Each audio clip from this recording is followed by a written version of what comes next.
আসসালামু আলাইকুম। ইটিন বাংলা সংবাদে সবাইকে স্বাগত জানাচ্ছি। আপনাদের সাথে আছি নাজিয়াত শাহরিন। 2028 সালে দুর্নীতি বিরোধী আন্তর্জাতিক কনফারেন্স বাংলাদেশ আয়োজনের বিষয়ে প্রধানমন্ত্রী তারেক রহমান নীতিগত সম্মতি দিয়েছেন বলে জানিয়েছেন টিআইবি নির্বাহী পরিচালক ডক্টর ইফতেখারুজ্জামান। সচিবালয়ের প্রধানমন্ত্রী তারেক রহমানের সঙ্গে বৈঠক শেষে তিনি একথা জানান। তিনি বলেন, সরকারের দুর্নীতি বিরোধী ইশতেহার বাস্তবায়নের অগ্রগতি ও করণীয় নিয়ে প্রধানমন্ত্রীর সঙ্গে বিস্তারিত আলোচনা হয়েছে। এ সময় দুর্নীতি দমনে আন্তর্জাতিক মানদণ্ড অনুসরণ, জবাবদিহিতা বৃদ্ধি এবং সুশাসন নিশ্চিত করতে সরকারকে বিভিন্ন পরামর্শ দিয়েছে সংস্থাটি।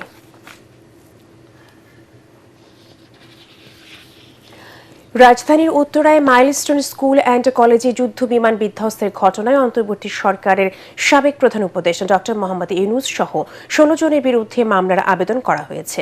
ঢাকার মহানগর হাকিমা আরিফুল ইসলামের আদালতে এ আবেদন করেন নিহত এক শিক্ষার্থীর পরিবার। এতে সংশ্লিষ্টদের দায়িত্বে অবহেলার অভিযোগ আনা হয়েছে। আদালত বাদীর জবানবন্দি গ্রহণ করে আদেশের জন্য অপেক্ষমান রেখেছেন।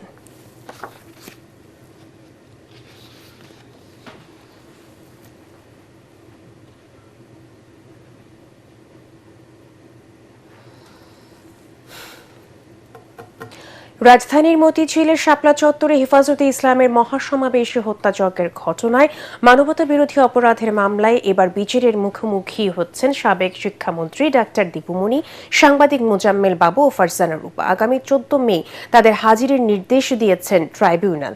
আন্তর্জাতিক অপরাধ ট্রাইব্যুনাল 1 এর বিচারপতি মোহাম্মদ শফিউল আলম মাহমুদের নেতৃত্বাধীন 2 সদস্যের বিচারিক প্যানেল এ নির্দেশ দেন। এদিন ট্রাইব্যুনালের সাবেক মন্ত্রী ডাক্তার দীপু মনি, সাংবাদিক ফারজানা রূপা ও মোজাম্মেল বাবুর বিরুদ্ধে ওয়ারেন্ট ইস্যুর আবেদন করে প্রসিকিউশন। শুনানি শেষে তাদের হাজির করার নির্দেশ দেন ট্রাইব্যুনাল। একই সঙ্গে পরবর্তী শুনানির জন্য আগামী 14 মে দিন ধার্য করা হয়। পর্যায়ক্রমে মাঠ থেকে সেনাবাহিনীকে ব্যারাকে ফিরিয়ে নেওয়ার সিদ্ধান্ত নেওয়া হয়েছে বলে জানালেন স্বরাষ্ট্রমন্ত্রী সালাউদ্দিন আহমদ। সচিবালয়ে এক ব্রিফিংয়ে তিনি আরও বলেন, আইনশৃঙ্খলা নিয়ন্ত্রণে পুলিশের মাঝে আস্থা ফিরেছে। এক প্রশ্নের জবাবে মন্ত্রী বলেন, সন্ত্রাসীদের তালিকা করে বিশেষ অভিযান পরিচালিত হচ্ছে। ছোট বড় সব অপরাধকেই আইনের আওতায় আনা হবে। এছাড়া সিলেট ও সুনামগঞ্জে পরিবেশ বিধিমালা অনুসরণ ও ইকোবায়োলজি মেনে সীমিত পরিসরে পাথর উত্তোলন ইজারা দেওয়ার সিদ্ধান্ত নেওয়া হয়েছে বলেও জানান স্বরাষ্ট্রমন্ত্রী সালাউদ্দিন আহমদ। পর্যায়ক্রমে মাঠ থেকে সেনাবাহিনীকে প্রত্যাহার করার জন্য উদ্যোগ নিচ্ছি, এই কথা সত্য। তবে সেটা আমরা কিভাবে করব সেটা পুলিশ এবং সেনাবাহিনী এবং অন্যান্য সংস্থাগুলো বসে তারা পর্যায়ক্রমে সে ব্যবস্থাটা নেবে। কিভাবে সীমিত আকারে এই পাথর কোয়ারিগুলো ইজারা প্রদান করা যায় সে বিষয়ে সিদ্ধান্ত নেওয়ার জন্য মিটিংগুলো হয়েছে। নবায়নযোগ্য জ্বালানি ব্যবহার বাড়াতে রাজধানীর প্রতিটি বাসায় সোলার প্যানেল বসানোর উদ্যোগ নেবে বলে জানিয়েছেন বিদ্যুৎ, জ্বালানি ও খনিজ সম্পদ মন্ত্রী ইকবাল হাসান মাহমুদ টুকু। রাজধানীর আগারগাঁওয়ে চীন মৈত্রী সম্মেলন কেন্দ্রে তিনি দিনব্যাপী বিদ্যুৎ ও নির্মাণ সরঞ্জামের মেলা উদ্বোধন করে তিনি বলেন, জাতীয় গ্রিডে লোড কমাতে এই সিদ্ধান্ত নেওয়া হয়েছে। এজন্য সোলার পাওয়ারকে সহজলভ্য করা হবে বলেও জানান তিনি। জুনের মধ্যে এ সংক্রান্ত নীতিমালা প্রণয়ন করা হবে। বিদ্যুৎ মন্ত্রী বলেন, বিদ্যুতের দাম বৃদ্ধি নিয়ে এখনো কোনো সিদ্ধান্ত নেওয়া হয়নি।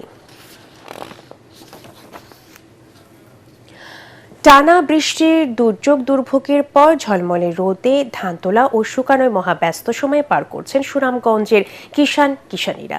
তবে ঋণের বোঝায় পথে বসার অবস্থা অনেক কৃষকের। তাই সরকার এবং সংশ্লিষ্ট মহলের কাছে আগামী বড় মৌসুম পর্যন্ত সহায়তা দেওয়ার দাবি জানিয়েছেন।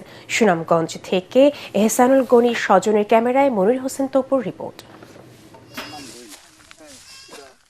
সুনামগঞ্জ সদর উপজেলার গোয়াছড়া গ্রামের বাসিন্দা আব্দুল কাইয়ুম।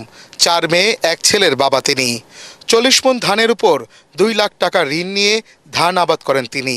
এছাড়া অন্যের জমিতে ধান আবাদ করায় আরও দিতে হবে 50 মণ ধান। অর্থাৎ ফসল হোক আর নাই হোক দিতে হবে নগদ 2 লাখ টাকা এবং 90 মণ ধান। তার আশা ছিল প্রায় 6 একর জমিতে 350 মণের উপর ধান আবাদ হবে।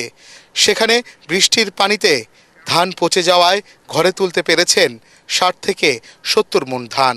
ঋণের বোঝায় দুশ্চিন্তার ভাঁজ তার চোখে মুখে। প্রায় 17 থেকে 18 খানি জমিন করছিলাম। এই জমিনের উনি বর্তমানে 7-8 খানি জমিন কাটাইছি।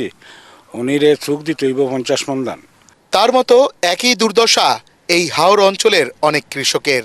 এই পানির জন্য আর বর্তমানে বাট্টল নাই, আউরের পানি যাওয়ার কোনো পথ নাই, ওই জন্য ডুবরাই পানিটা ক্ষেতটা নিছে আমরা। তখন মনে করেন ওই কিছু রেন দিব আর যা ওই কয়েকদিন খাইতে পারে খাইবো, আর না হলে বাহির রেনগুলো আর একবার থাকবো। আর্থিক সহায়তার জন্য ক্ষতিগ্রস্ত কৃষকদের তালিকা করছে সরকার। তবে এই তালিকাতে যাতে প্রকৃত ক্ষতিগ্রস্তদের নাম আসে এমনটাই প্রত্যাশা তাদের। প্রতি বছর পানি আইলে ঘর চাইরা যাওন গা লাগে, আবার অনেক পানি আয় আবার ধান নষ্ট করে লাইছে। সরকারিভাবে দাবি করা হয়েছে 20 ভাগ ফসলি জমি ক্ষতিগ্রস্ত হয়েছে। তবে স্থানীয়দের দাবি এই ক্ষতির পরিমাণ 50 ভাগ ছাড়িয়ে গেছে। হাওর অঞ্চলের কৃষকদের স্বপ্ন থাকে এই বোরো মৌসুম নিয়ে। তবে এবার বৃষ্টির পানিতে তলিয়ে গেছে তাদের স্বপ্ন। ঋণ নিয়ে একরের পর একর ফসলি জমি আবাদ করে দুশ্চিন্তায় তারা বলছেন সরকার যদি তাদের সহায়তা করে সেক্ষেত্রে তারা আগামী বোরো মৌসুম পর্যন্ত চলতে পারবেন। তবে তারা চিন্তায় রয়েছেন যে এই যে ঋণের বোঝা তাদের মাথায় রয়েছে, সেই ঋণ তারা কিভাবে দিবেন সেই দুশ্চিন্তায় তারা দিন পার করছেন। মনির হোসেন তপু, এটিএন বাংলা, সুনামগঞ্জ। পরবর্তী সংবাদ দেখার আমন্ত্রণ জানিয়ে এখনকার মতো শেষ করছি। এটিএন বাংলার সংবাদ ইউটিউবে দেখতে ব্রাউজ করুন youtube/18 বাংলা নিউজ। ধন্যবাদ সবাইকে।